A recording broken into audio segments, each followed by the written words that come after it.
So we've now entered the part of the arc which kind of requires Oda to begin tying up all these loose ends about stuff or concepts or ideas that he introduced in the beginning of the arc or throughout it. And so we get a setup chapter like this one heading towards the climax of the arc. Before I get into it, I just want to say how much I appreciated that message that Oda wrote for us in the beginning there, because it's not very common for a mangaka to do that and address the audience that directly and be like, you know, it's our 20th anniversary, you've been with Luffy for this long, for those of you who have been, and the story will end at one point. So he's like, just stick with me for a little while longer. And I'm like, a little longer, like, what, 7 years, 5 years, 4 years? I think 5 years should do it.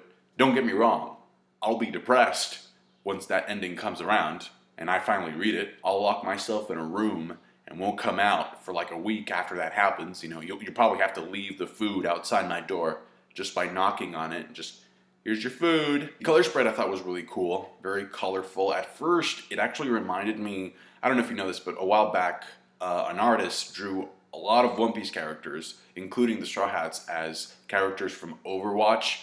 I'll leave the link to that in the description so you can check all of them out. And so that's kind of what I was reminded of. And it's like, oh no, it's the Germa 66. Like, these are the Straw Hats, but if they were in Germa 66 or with the Germa 66 like outfits, except their group is called the Mugiwara 56, and you have the different colors there assigned to them. You have the numbers assigned to them, you know, as they join the crew. Luffy's Tiger has the number 1, Zoro's number 2, Nami's 3, Usopp's 4, Sanji's 5, Chopper's 6. Robin kind of looks like, she reminded me a little bit of Reiju because of what she's wearing. So she's 7, Frankie's 8, and then Brooke is 9. First of all, I just want to say that I hated the way the chapter started with a flashback from Fishman Island, because it's kind of like the chapter saying, you know, in case you don't remember. It's like, no, we remember. We go to present time to see the castle collapsing. We see Tamago there. Haven't seen him in a long time. And I don't know if that was like a Humpty Dumpty reference, you know, because Tamago means egg. And he's like, oh my gosh, the castle's falling down. But anyway, another thing that I really didn't appreciate was how just from Jump Street, we cut directly to Ichiji being freed, okay? Like Katakuri, I don't know what happened here, but Yonji, Ichiji, and Niji are completely freed. Whereas last chapter, the last time we saw them, like Ichiji was being held by Katakuri, Yonji and Niji, like Big Mom had them like this. So we don't get to see exactly how they escaped. I guess we're just meant to assume that the shock of the explosion was strong enough for them to get freed, or for them to, you know, get an opportunity to escape the clutches of Big Mom and Katakuri. And this is the first kind of loose end that I want to mention that Oda has to tie up before this arc is over. We still don't get to see Judge's face. That is something that has to be addressed at some point. And my guess is that moment will be tied in to another very big character moment for Sanji. I'm just going to list, okay, the name of the characters that I know for sure have to play a role before this arc is over, all right? First of all, Pound needs to like have some type of a role. Pudding needs to have some type of a role before it's all over. Peckham's as well. And I'm pretty sure that there has to be something, all right, some type of payoff for Oda setting up Ichiji to be the less emotional of the Vinsmokes. There has to be something that goes wrong or sets him up to do something different, because he is different. Also, I know this chapter kind of made it seem as if Caesar just went away, but he'll be back. I don't know how soon he'll be back, but he'll be back for sure, because as a scientist, he has history with both Judge and Vegapunk. So we definitely need to explore that at some point. What happened to the Vinsmokes by the ending of this chapter? Did they just go back to their castles? You know, their ships, their snail ships parked outside of Whole Cake? What's going on? You just see, the whole thing is that when they decide to part ways, when they go their separate ways, it almost seemed like very anticlimactic. It's like after all we've been through, they're just gonna straight up bounce and go, bye, see you later. But I guess this is a story about pirates, so I guess it kind of makes sense in that regard. I think Chopper and Brooks said they were going for the Shark submarine, so they're going to be out of the picture, at least in that regard. And I'm only saying this because some people were actually predicting that Chopper was actually going to play a role in curing Big Mom's sort of eating disorder that she has, but he's going away. Also, I like how Capone hyped up Streusen before he left. He's like, yeah, I'm pretty sure that guy's pretty strong in a fight. See you later. So Streusen is going to be an opponent for somebody somewhere down the road. That's a guarantee, because that's not a throwaway line. I mean, his ability is pretty impressive, just the way that he turned the cake into a cake. I mean, I thought that was kind of weird because people were like shocked about it. Oh my gosh, like Streusen, you just turned the castle that was initially a cake into an actual cake. And I'm like, yeah, I mean, the difference, the difference is there. You can look at the designs. It's obviously there, but it's kind of like, oh, you turned a cake into another cake. But, and this is very important, Big Mom mentions that Streusen's ability, all right, the food that he can create because of his ability tastes terrible. It's horrible. And the reason for why it's important for us to know that is because since the ending of the chapter clearly shows that Big Mom is about to go on her rage mode, all right? She's about to lose control, all right? I don't know what she's going to do to Smoothie. I mean, that's a problem. I don't know. She might even kill her with the trick or life deal. It's like, you give me what I want, you give me the wedding cake, or I'll kill you.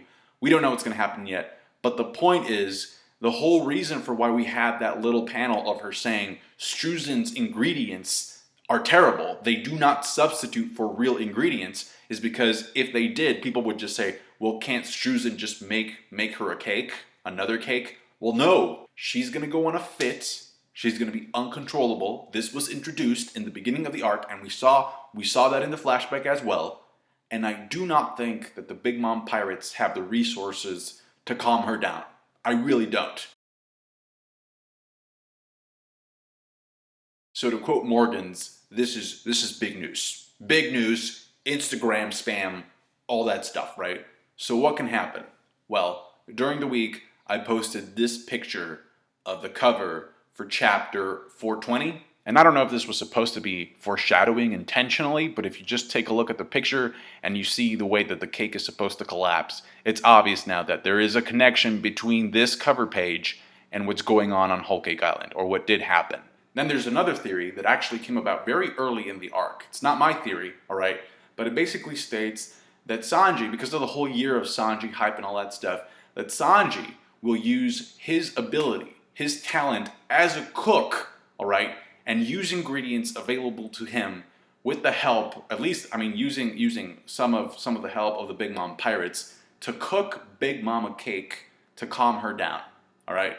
And that would be like Sanji's big moment. So he would be able to calm down a Yonko because he's such a great cook, which makes sense from a story standpoint because remember, he would get bullied. Judge hated the fact that he would cook for other people. His brothers would beat him up. It's like, you're not supposed to cook for others. We are royalty. So it makes sense in that regard that he would actually use his talents and show everybody how beastly of a cook he is and actually calm down Big Mom in that way. In my opinion, if that were to happen, I would not be satisfied at all, okay? Because, so here's the thing. We already know Sanji is a great cook. We already know that. We know that he's a great person. We know he's a good person. He's already had the time to shine in those aspects as a character. I now want him to shine as a fighter, okay? That's what I want to see. So if the Straw Hats decide to go back and all Sanji does, notice that I'm saying if all Sanji does is bake her a cake and that solves everything, I'm going to be disappointed. And I think it'll be absolutely atrocious, you know, in terms of the writing of Sanji's character as a fighter. I think it would be a missed opportunity, okay? So I hope it could be a combination of that, him baking the cake and him fighting somebody down the road or somebody there. We don't know yet. So what's the alternative, okay? Well, Katakuri said, we're going to split up. We're going to send out two groups, one for the Straw Hats, one for Capone. He doesn't send a group to chase the Vinsmokes, which I thought was very interesting. So what I hope happens, because we know in this chapter, it stated that it takes a day to get out of the territory, all the surrounding islands. You need to sail for a day, okay? So I hope what happens is that we get some fights on the way out. Meanwhile, I don't know if you noticed this, but as Morgan's is just sort of falling down, he realizes he can't fly.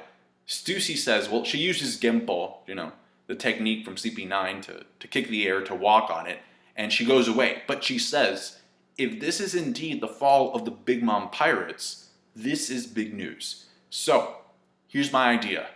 she can report back to CP0. And that same chapter that I showed you, that cover for the chapter of Sanji with the cake, the name of that chapter is called Buster Call.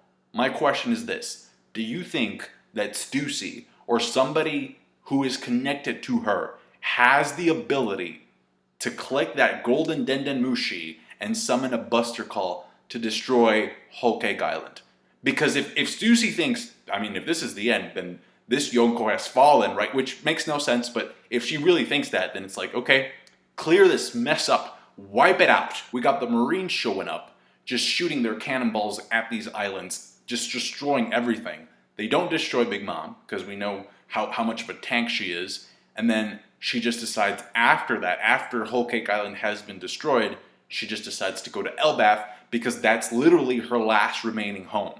Okay, that's my idea. I don't know if Stussy has the ability to summon a Buster Call, to call in a Buster Call, or if she knows somebody. Remember, the only people in the entire world that can summon a Buster Call are 10 people, all right? The 3 admirals, the fleet admiral, Akainu, the Gorosei, the 5 elders, and the commander-in-chief. But then they can also hand down that ability to somebody else if they choose to, okay?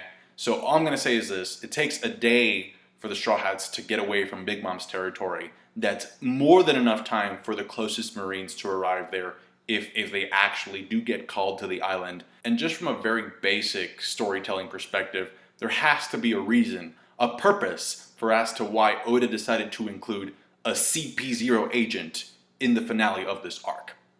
What do you think? Let me know down below. Overall, I thought the chapter was okay. Like the video if you did. Subscribe to my channel if you haven't already. And I'll catch you guys later. Thank you. Bye.